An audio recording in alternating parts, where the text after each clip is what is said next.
Vice President-elect Joe Biden announced several administration nominations, including Obama-era officials such as former National Security Advisor Susan Rice as White House Domestic Policy Council Director and ex-Chief of Staff Dennis McDonough as Veterans Affairs Secretary. The diverse nominations and appointments were laid out in a statement from Biden's presidential transition team. Rice had been a contender for Secretary of State, but she was expected to face intense opposition from Republicans in the Senate confirmation process over her role in the Benghazi crisis of 2012, and that prestigious cabinet role went to close Biden advisor Antony Blinken. The United Arab Emirates ranked 15 in the UN's 2020 Global Knowledge Index, which measures education, research and development, and innovation in 138 countries around the world. The top countries in this year's index were Switzerland, which placed first, the United States second, and Finland third. The African countries of Chad, Angola, and Mauritania were ranked the lowest on the list. The UAE was the top-rated Arab country, while Saudi Arabia and Bahrain placed in the top 50 as 42 and 43 respectively. The state of Qatar, the world's largest exporter of liquefied natural gas, will see its budget surplus wiped out in 2021 amid low energy prices due to COVID-19. Conservative estimates of $40 a barrel for next year mean Qatar projects its fossil fuel revenues will shrink 27.6% in 2021 to $32.4 billion, wiping out 2020 surplus of 500 million riyals.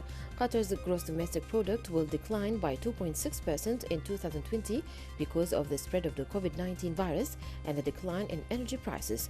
The finance ministry said projecting the economy would grow by 2.2% in 2021. One of the world's biggest solar parks in Dubai has hired the Zell UAB to turn desert heat into electricity after sundown. The Swedish company will provide energy storage facilities for an expansion project at the Mohammed bin Rashid Al Maktoum Solar Park. It will be the first commercial unit using solar power generated from the 950 megawatt project to melt and store energy in a block of recycled aluminium at 600 degrees Celsius during the day.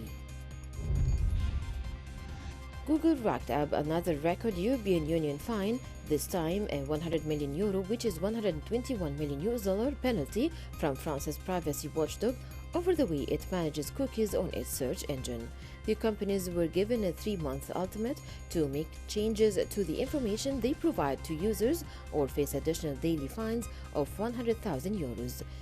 Google has also faced intense scrutiny from the European Commission, having been fined more than €8.2 billion in 3 antitrust cases.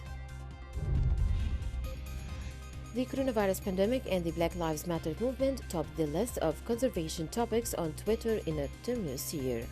In a summary of trends, Twitter said the hashtag COVID-19 and other variations were tweeted nearly 400 million times, while hashtag Stay Home was the third biggest hashtag of the year. According to Twitter, the number 2 hashtag of 2020 was Black Lives Matter, which spread worldwide after the death of George Floyd at the hands of police in Minneapolis. The Sultanate of Oman will exempt nationals of 103 countries from needing an entry visa for a stay of up to 10 days in a move to support tourism and shore up its struggling economy. Royal Oman Police said on its Twitter account, visitors must have a confirmed hotel conservation, health insurance, and return ticket.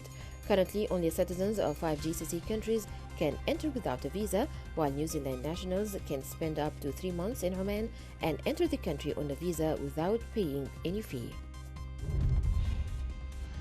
Human rights organizations have raised the alarm after emergence of videos of torture, beheadings, and other abuses, much of it shared over social networks from the recent war between Azerbaijan and Armenia in Nagorno-Karabakh. In a report, Amnesty International said it had authenticated 22 videos from the conflict that depict extrajudicial executions, the mistreatment of prisoners of war and other captives, and desecration of the dead bodies of enemy soldiers. Amnesty said it had digitally verified videos showing depictions and the decoration of corpses, although it stopped short of identifying many of the victims or the circumstances of their deaths. Researchers looking for an elusive species of beaked whale said they think they have found another new, previously unknown species of Mexico's western Pacific coast. Dr. J. Barlow, a senior fisheries scientist at the National Oceanic and Atmospheric Administration, said the beaked whales both look and sound different from the approximately 23 other known species.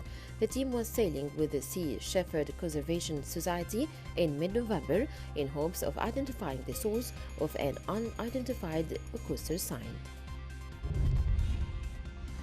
Conservationists are working to rescue giraffes stranded on an island in Lake Boringo in western Kenya after heavy rains led to the flooding of their rangeland habitat, threatening the animals without drowning. Relentless rains have increased lake levels, which began to swallow up the peninsula where the giraffes have been living.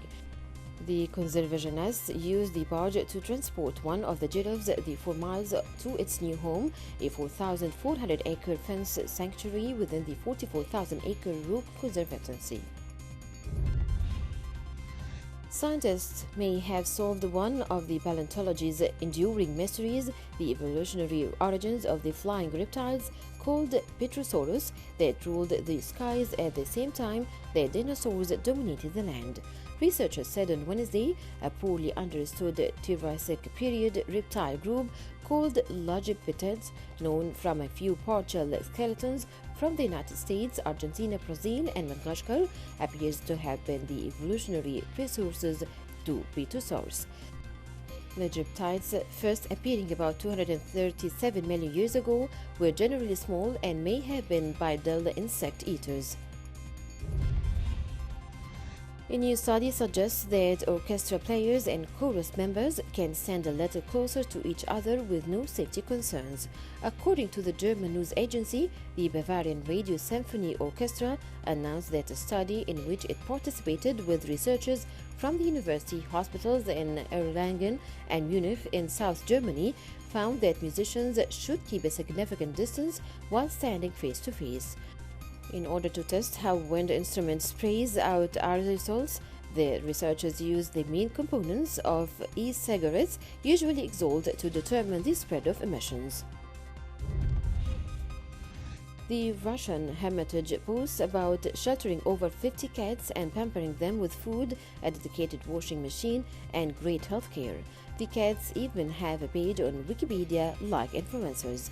The little animals are used to the museum's visitors who treat them with love. The museum is home to 3 million works of art, artifacts, and sculptures spread across buildings, including the Winter Palace. According to the Hermitage staff, these cats know the displayed works more than experts.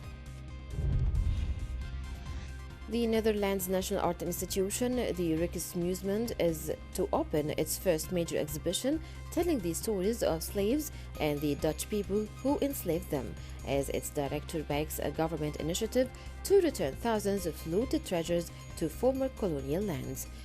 Using 140 objects ranging from 2 Rembrandt portraits of slave owners jointly owned with the Louvre to a display of ankle chains used to keep people captive, the exhibition will examine 10 lives caught up in the Dutch slave trade between the early 17th century and 1863, when it was finally made illegal in Suriname and Antilles. Business travelers will face fines of up to €20,000 if they do not apply for special permits for visits to conferences or exhibitions in the European Union if there is no Brexit deal for the service industry, industry leaders have warned. Make UK, which represents some of the biggest manufacturers in the UK, said it's concerned that the issue of business travel for service engineers will not only arise in a no-deal scenario, but could arise if a trade deal comes home without a full services section. Service engineers are the army workers who are called out at short notice to EU factories, offices, and industrial sites to fix everything from hospital scanners to lifts and aircraft parts.